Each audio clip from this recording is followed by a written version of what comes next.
नमस्ते दोस्तों। जैसा कि आप सभी जानते ही हैं कि सीटेट के एग्जाम है और बहुत सारे ऐसे लोगों के कुछ प्रश्न रह रहे हैं कि सर एक कॉन्सेप्ट नहीं क्लियर हो पा रहा है हमारा कि जिसमें हम किसी भी विषय वस्तु के बारे में एक अपना संप्रत्यय निर्मित कर ले कि जैसे बालकों का सोचना है, बालकों में समस्या समाधान की प्रवृत्ति है, बालकों में चिंतन करना है। और सिर्फ इन्हीं तीन टॉपिक पे लगभग लगभग आपके सारे सारे के सारे कॉन्सेप्ट बन जाते हैं। जैसे कि अगर हम बात करें कि बालकों का सोचना, कि जब हम बात करते हैं पेडागोजी की, कि पेडागोजी में मूल रूप से है क्या, तो मूल रूप से हम इसके केंद्र में रखते हैं किसको? बालक को। और बालकों की तीन विशेषताओं को अगर हम केंद्र बिंदु के अंतर्गत रखते हुए और इस पे क्लियर कर ले तो हमारा लगभग लगभग पेडागोजिकल सिस्टम पूरी तरीके से सेट हो जाएगा।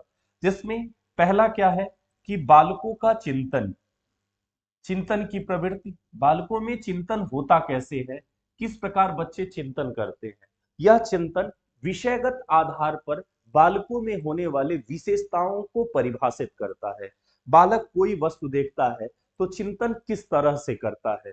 चिंतन की प्रक्रिया के अंतर्गत दो प्रकार के चिंतन महत्वपूर्ण हैं।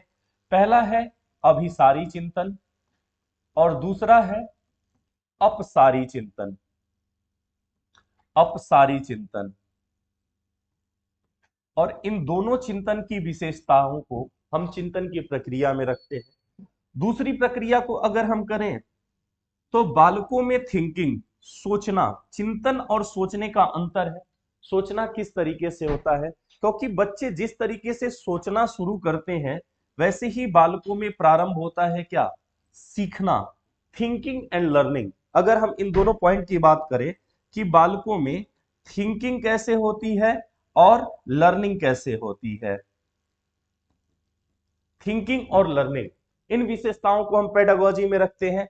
और तीसरी बात आ जाती है क्या? Problem solving.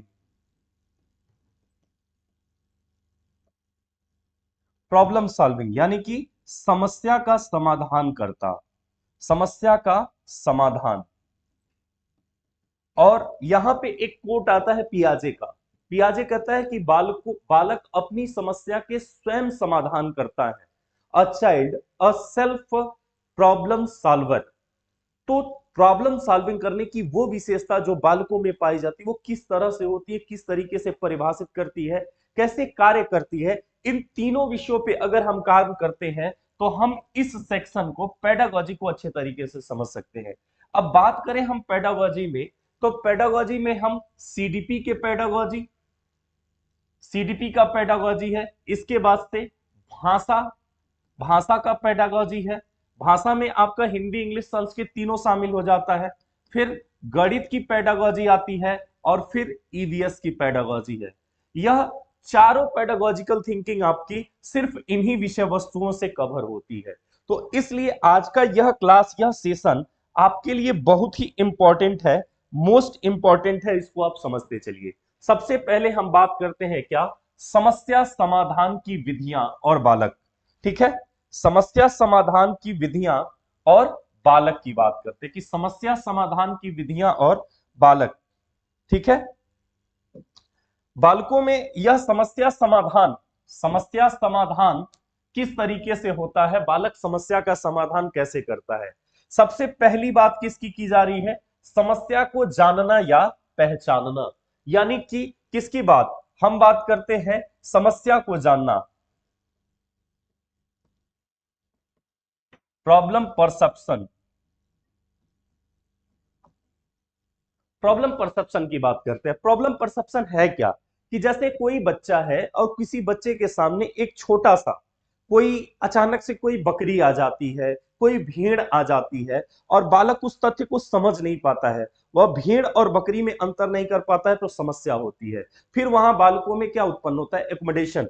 कि बालक किस तरीके से उन दोनों के मध्य साम्यता स्थापित करते हुए अंतर प्राप्त करे। जैसे बालकों में केंद्रीकृत व्यवहार का होना, कि दो गिलास है, एक गिलास छोटी, एक गिलास लंबी है, एक गिलास चौड़ी, एक गिलास पतली है, दोनों में समान मात्रा में पानी दिया जा रहा है, तो बालक समझ रहा है कि पतली गिलास में ज्यादा है। तीसरी विशेषता कि बालकों के सामने जो भी समस्याएं आए, उन समस्याओं को बालक कैसे पहचानेगा कि यह समस्या क्या है, क्योंकि उद्दीपक के रूप में वो कार्य करते हैं और वह बालकों को अपनी तरफ उद्दीपक आकर्षित करता है। तो बालक उन समस्याओं को जानने का प्रयास करते हैं। सबसे पहले किसी भी बालक में समस्या के समाधान करने की प्रवृत्ति जो होती है, वह समस्या को जानना और उसकी पहचान करना, यह शामिल होता है। दूसरा, जानकारी इकट्ठा करना।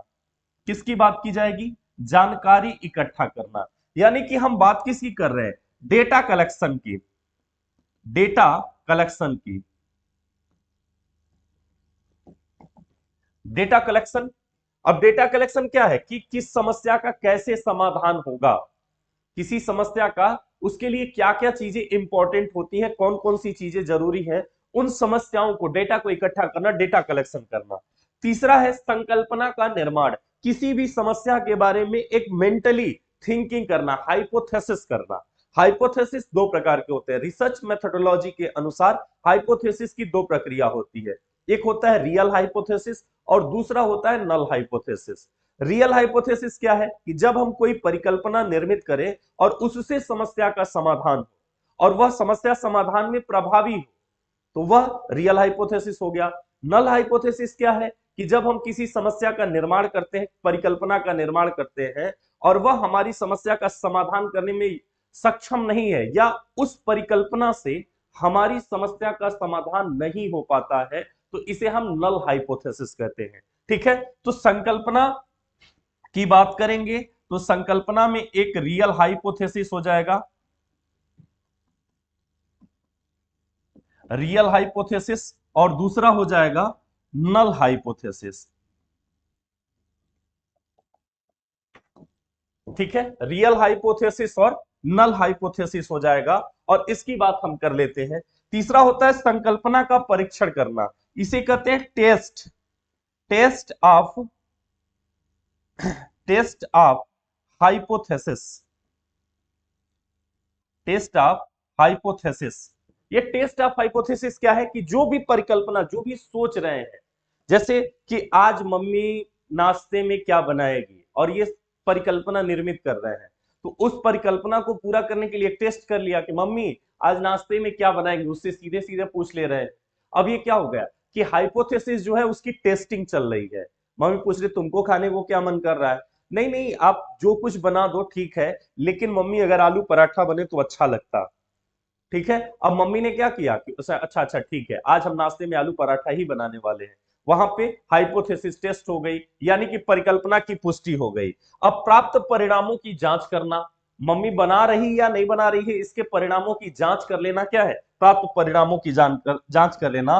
और सबसे अंत में बात आती है किसकी? निष्कर्ष का निर्माण करना। जो भी रिसर्च मेथोडोलॉजी के अंतर्गत जो निष्कर्ष हमें प्राप्त होते हैं, उस निष्कर्ष का परीक्षण करना कि क्या वास्तव में मम्मी बना रही है, जब प्लेट में सामने आ गया तो हाँ यही परिणाम है, रिजल्ट है। हम इसमें सिर्फ तीन बातों को जानेंगे। सबसे पहली बात समस्या को जानना, दूसरी बात डेटा कलेक्शन करना, तीसरी बात हाइपोथेसिस का निर्माण करना, चौथी बात टेस्ट ऑफ हाइपोथेसिस, पांचवी बात परिणाम की जांच करना, टेस्ट ऑफ रिजल्ट, और अंत में हम क्या किस पे चले जाएंगे? कंक्लूजन पे। यह मूल बातें होती हैं जिससे समस्या समाधान बालक कर लेता है। अब इन समस्याओं के समाधान करने के साथ साथ बालकों में दो प्रवृत्तियां पाई जाती है। इसके लिए समस्या समाधान करने के लिए दो विधियों का निर्माण किया जाता है। यह विधियां दोनों कौन कौन सी होती हैं? यह विधियां दोनों होती हैं जिसमें सबसे पहले हम बात करेंगे किसकी? त्रुटि और प्रयास विधि की। त्रुटि और प्रयास विधि क्या है कि बच्चा प्रारंभ में वर्णमाला को सीखते समय गलती करता है, पर धीरे धीरे वह सीख जाता है। कैसे? जैसे कि बच्चा लिख रहा है क्या, अब देखिएगा इस चीज को, कि बच्चा पहले गोली बनाना सीख रहा है, बाद में लाइन खींचना सीख रहा है। बच्चा पहले गोली बनाना सीख रहा है और बाद में लाइन खींचना सीख रहा है। अब इसी आधार पर उसने सीखा कि ये हो गया अंडा, ये हो गया सिपाही जी का डंडा, हनुमान जी की पूंछ और रावण की मूंछ। ठीक है, एक बार फिर समझिएगा इसको, एक बार फिर समझिए आप कि जैसे बच्चा त्रुटि कर रहा है कि ये हो गया अंडा, ये हो गया सिपाही जी का डंडा, हनुमान जी की पूंछ और रावण की मूंछ। एक ही बार में नहीं हुआ, थोड़े थोड़े प्रयास के द्वारा त्रुटि करते करते बालक इसे सीख गया, और यही क्या है, त्रुटि और प्रयास का सिद्धांत है, यही त्रुटि और प्रयास की विधि है। ठीक है, ठीक। तो इस चीज को आप समझ सकते हैं इस आधार पे कि बच्चा प्रारंभ में वर्णमाला को सीखते समय गलती करता है, धीरे धीरे वह इन चीजों को सीख जाता है, और यही विशेषता होती है छात्रों की। दूसरी बात जिसे हम कह सकते हैं कि जिसे आप एक थोड़ा सा यहां पे एक गलती हो गई है, लेकिन इसको समझिए।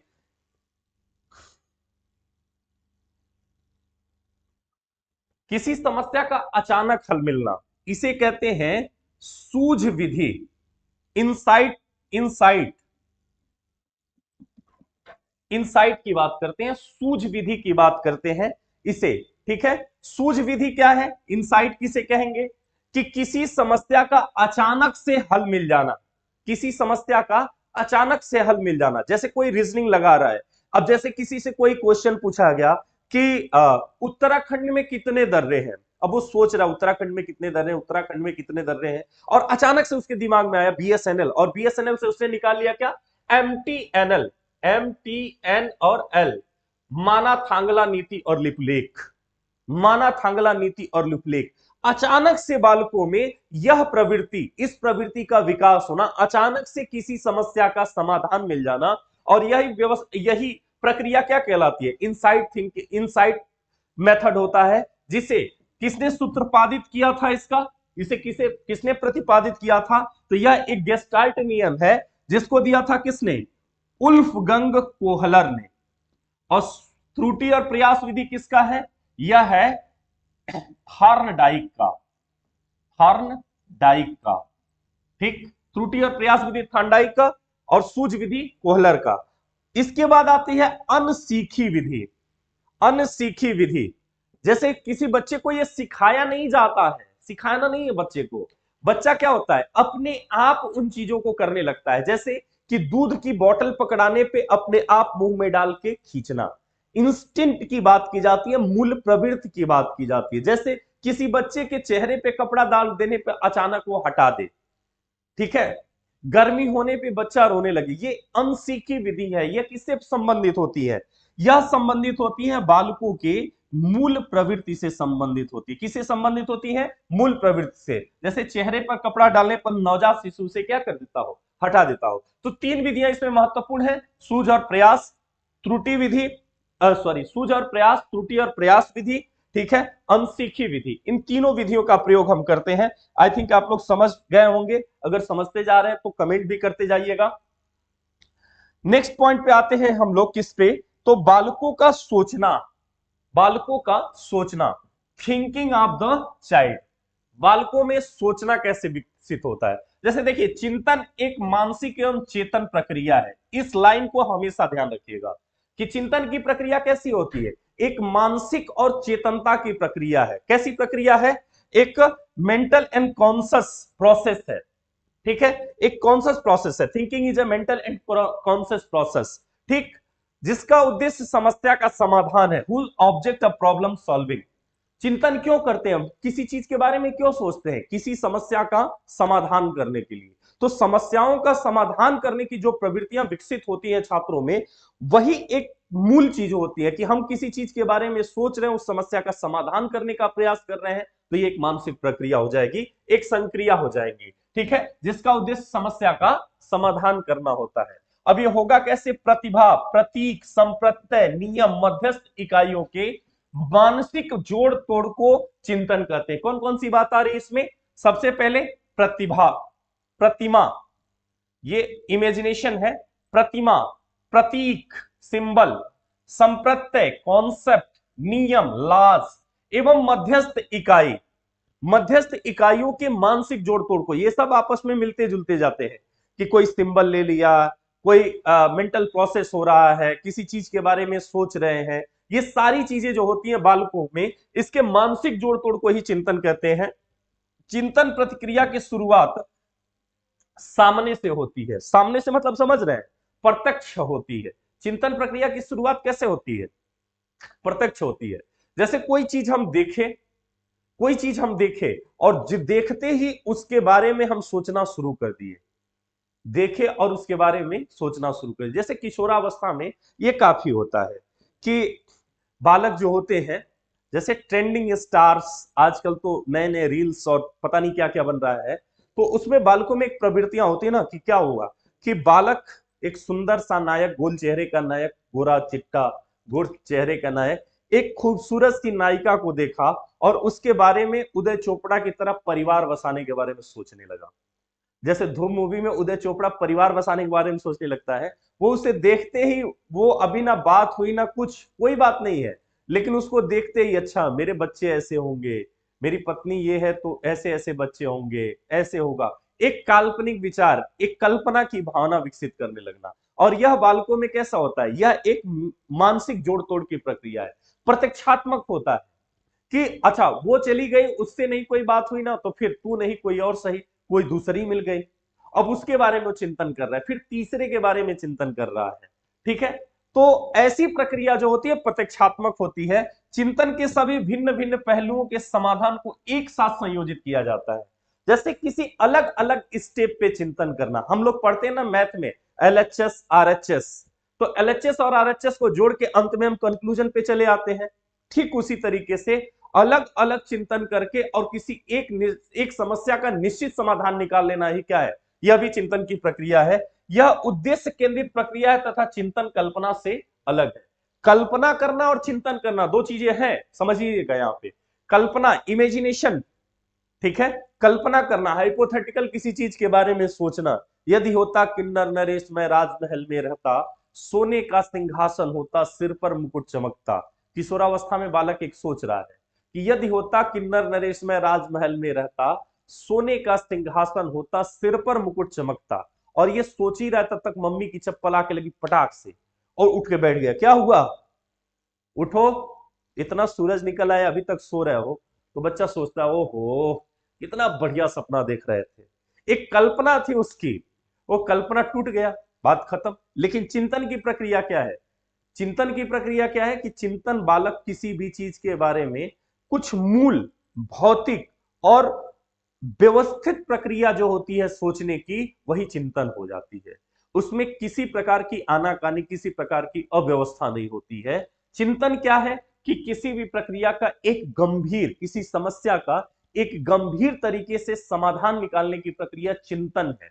और सिर्फ एक काल्पनिक हवाई महल बनाना ही कल्पना है। ठीक है, तो ये दोनों प्रक्रियाओं बालकों में होती है। इसके बाद अगर हम बात करें, इसके बाद हम बात करें बालकों में, तो चिंतन के साधन कौन कौन से हैं। तो चिंतन के साधनों में सबसे पहली बात आती है टैलेंट। टैलेंट प्रतिभा, यानी अलग अलग बालकों में अलग अलग प्रकार की प्रतिभाएं, सबके सोचने समझने की क्षमता बिल्कुल अलग है। जैसे प्रतिभाशाली बालक के सोचने की क्षमता, सृजनशील बालक के सोचने की क्षमता, पिछड़े बालक के सोचने की क्षमता, मंद बुद्धि बालक के सोचने की क्षमता, सबकी क्षमताएं अलग अलग होती हैं। तो एक जो साधन है वो प्रतिभा है। दूसरा क्या है, कॉन्सेप्ट। कॉन्सेप्ट यानी कि संप्रत्यय, बालक को जैसा कॉन्सेप्ट दिया जाता है उसके मन में उसकी विचारधारा उसी प्रकार की उत्पन्न होती है और उसी प्रकार की विचारधाराएं वह प्रभावी होती हैं। जैसे देखिए, हाँ, जैसे कि मैं अखिल भारतीय विद्यार्थी परिषद से काफी लंबे समय से जुड़ा रहा हूं और पूर्व कार्यकर्ता भी हूं, संघ के स्वयंसेवक के रूप में भी मेरी पढ़ाई लिखाई ही विद्या मंदिर से हुई है।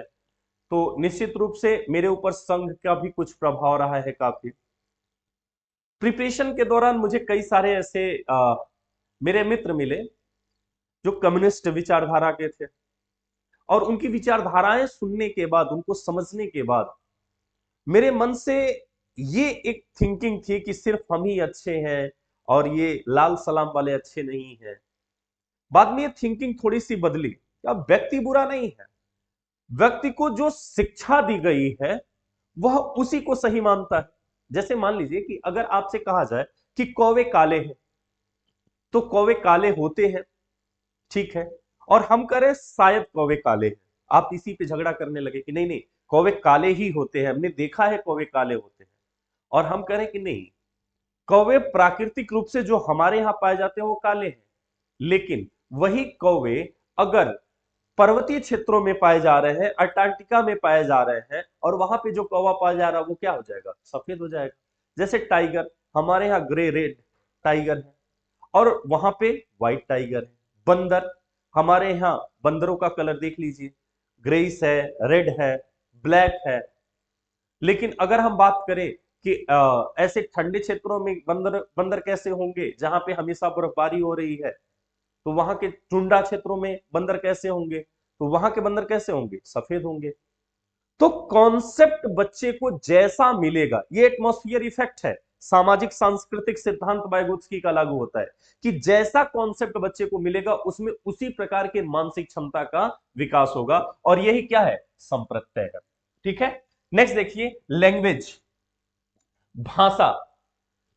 भाषा का प्रभाव बच्चों के चिंतन पे पड़ता है, थिंकिंग पे पड़ता है।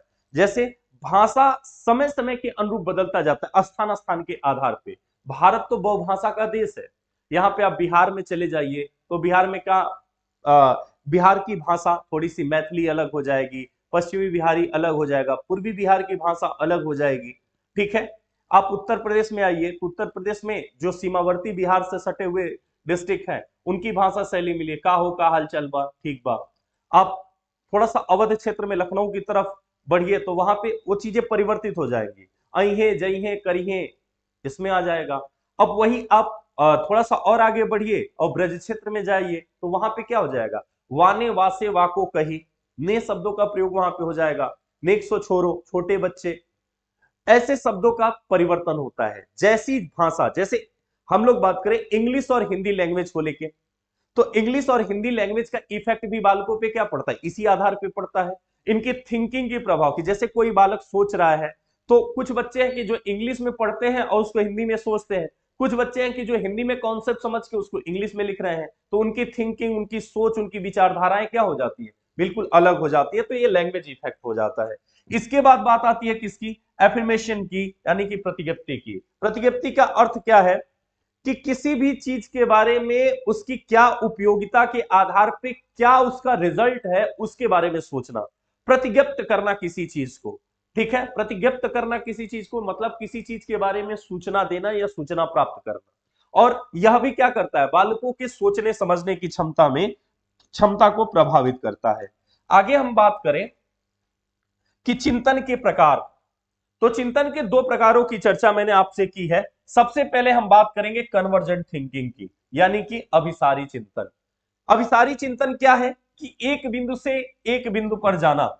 ठीक, जैसे क्या है कि एफ से शुरुआत किए और सी पे जा रहे हैं, ई से शुरुआत किए या बी से शुरुआत किए एक बिंदु पे आ रहे हैं, पी बिंदु है एक। ठीक है, इसी फिगर को मैं थोड़ा सा और बड़ा बना के दिखा रहा हूं आपको, इसी फिगर को और थोड़ा सा बड़ा बना के दिखाते हैं कि जैसे क्या है कि एक पी एक केंद्र है, एक समस्या है, और इस पर ई से भी सोच रहे हैं, ई पॉइंट से भी सोच रहे हैं तो यही सोच रहे हैं, एफ पॉइंट से सोच रहे हैं यही सोच रहे हैं, बी पॉइंट से सोच रहे हैं यही समाधान है, सी पॉइंट से सोच रहे हैं यही समाधान है, एन पॉइंट से सोच रहे हैं यही समाधान है, एम पॉइंट से सोच रहे हैं यही समाधान है। यानी कि भिन्न भिन्न समस्याओं के निश्चित एक ही समाधान के बारे में जब हम चिंतन करते हैं, किसी भी प्रकार से एक ही समाधान, निश्चित समय निश्चित प्रवृत्ति और निश्चित नियम के द्वारा किसी निश्चित समस्या का समाधान निकालना ही क्या होता है, यह आगमनात्मक चिंतन या अभिसारी चिंतन कहलाता है। और यह क्वेश्चन आपने पूछा जाता है आगमनात्मक चिंतन के बारे में। इसके अन्य नाम क्या है, इसको कहा जाता है ऑर्थोडॉक्स थिंकिंग, रूढ़िवादी चिंतन, लंबवत चिंतन, वर्टिकल थिंकिंग, और लकीर का फकीर, बीटन पाथ इसे कहा जाता है। लकीर का फकीर का अर्थ क्या है कि बाबूजी कहे सरसों लादने के लिए तो सरसों ही ला देंगे, तीसी नहीं ला देंगे। ठीक है, मार्केट में गए कि गोभी लेते आओ तो गोभी नहीं मिला तो कोई अन्य सब्जी नहीं लेंगे, गोभी ही लेंगे तो लेंगे, यानी लकीर के फकीर बनना। और यही क्या है, निश्चित समय, निश्चित तरीका और निश्चित समस्या का निश्चित समाधान ढूंढना ही अभिसारी चिंतन है। क्लियर है, चलिए आगे बात करते हैं। दूसरा थिंकिंग इसमें क्या है, इसे कहते हैं अपसारी चिंतन। अपसारी चिंतन, यहां बात यहीं से क्लियर हो जाएगी, डाइवर्जेंट थिंकिंग। जैसे कि समस्या एक है पी और इसके समाधान भिन्न भिन्न प्रकार के समाधान है, और इसी को क्या कहते हैं, अब अपसारी चिंतन, शुरुआत एक बिंदु से अनेकों तक, कि एक समस्या है उसका भिन्न भिन्न समाधान है। कि बाबूजी कहे सरसों लादने के लिए, तो सरसों ला देंगे, सस्ता मिला तीसी लाद दिए, और सस्ता मिला कोदो लाद लिए, और सस्ता मिला कुछ और लाद लिए, जो जो मिला सब लाद लिए। ठीक है, सरसों तो लिए ही, उसके साथ साथ बहुत सारी चीजें ले लिए, और यही क्या है, एक समस्या का समाधान है। इसको क्या क्या नाम दिया जाता है, एनालिटिकल थिंकिंग। एनालिटिकल थिंकिंग यानी कि उसके समस्त पक्षों पर विचार करके समाधान निकालना। क्रिएटिव थिंकिंग, सृजनात्मक चिंतन। पार्श्विक थिंकिंग, लेटरल थिंकिंग। ठीक है, और परंपरा से अलग, अनकन्वेंशनल, परंपरा से अलग। जैसे कहावत है ना कि कहावत है कि लीकी लीकी पूछ चले, लीकी चले, लीक छोड़ चले कपूत, लीकी लीकी सपूत चले, लीक छोड़ चले कपूत, और तीन चले बिना लीक के, शेर, बाघ और सपूत। तो ये क्या है कि जो एक थिंकिंग होती है लोगों की, थिंकिंग, वो थिंकिंग क्या है कि किसी समस्या के अलग अलग समाधानों के बारे में अलग अलग तरीके से सोचना, एनालिटिकल थिंकिंग करना, और वही क्या होता है, वही अपसारी चिंतन कहलाता है। इसी को हम अपसारी चिंतन के रूप में इसकी व्याख्या करते हैं। ठीक है, अब इसमें बात आती है next, stage of concept formation, संप्रत्यय निर्माण। संप्रत्यय किसे कहते हैं, संप्रत्यय का अगर हम बात करें तो संप्रत्यय का अर्थ होता है विचार, विचार, यही संप्रत्यय है कि कोई भी चीज हम सुनते हैं उसके बारे में विचार कर रहे हैं। संप्रत्यय होता है प्रत्यक्षीकरण से, परसेप्शन से, परसेप्शन, परसेप्शन से, विभेदन, डिफरेंशन से, ठीक है, क्लासिफिकेशन से और जनरलाइजेशन से, किसी भी चीज के बारे में संप्रत्यय निर्माण। जैसे कि कौवा कान लेके गया, तो कान के पीछे पीछे नहीं भागना है, अपना कान देखना है, दैट्स थिंकिंग, परसेप्शन। ठीक है, यही क्या है कि कॉन्सेप्ट है, किसी भी चीज के बारे में सुनना, सोचना, समझना, उसके बारे में जानने का प्रयास करना, यही कॉन्सेप्ट कहलाता है। कोई विचार प्राप्त करना, यह कॉन्सेप्ट कहलाता है। ठीक है, और यही कॉन्सेप्ट अगर बालकों में क्लियर हो जाता है तो हम इसकी बात भिन्न भिन्न स्वरूप पे करते हैं। तो दोस्तों, आज की क्लास आपको कैसी लगी, आप कमेंट सेशन में हमें जरूर बताइएगा, हमें इंतजार रहेगा आपके कमेंट का। नमस्ते, गुड नाइट।